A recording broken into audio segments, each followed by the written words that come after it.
তো hello guys, হঠাৎ করে কিন্তু বললাম আমি মানে মাছ মারবার নিকে আমরা ভাবতেছেন বসিতে মাছ মারবো, আসলে বসিতে না, এটা মারুম ফাঁসি জালের না গাল কি জাল বন কই কই না। কিন্তু আমি আর জামাই আইছি মাছ মারার নিয়ে গাড়ি নিয়ে ডাইরে গাই উঠছি চোখের মধ্যে, কিন্তু মাছ হলে খুব বড় বড় মাছ। তো নুন যাই দেখাইতেছি আর কি যে কেমকের মাছ মারি সব দেখাইতেছি।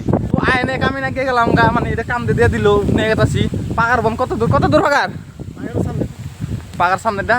তো নুন যাই পাকারটা দেখছুন না বাবা, মাছ যেটা দাবি বেঁধেছে খুব বড় বড় মাছ আছে আর কি দেখে বোঝা গেছে। তো ফার্স্টে আগে নাইমে না দেখতেছি মাছের কি কন্ডিশন। বহুত টাইম পাকারের বিষয়ে গবেষণা করার বাদে জানতে পারলাম যে এনে বলে মেলা পানি আছে আর উমরে বলে কম আছে, যার জন্য জাল ছোটোটা না বড়োটা নামামু, কারণ ছোটোটা ফাইডা যেমন চান্স আছে আর বড় বড় মাছ আছে এনে। তো দেখতে থাকি মাছ টাছ মাইরা বললাম মাত্র একটা সিলভার বাচ্চে ও গড়াই মানে এটা টাই বাচ্চে এটা বলের মামা তো ভাই। তো ওই দুইটা মাছ বাচ্চা আর বাজে নাই, তো এখানে বাইতে গেছে ডাইরেক্ট চলো।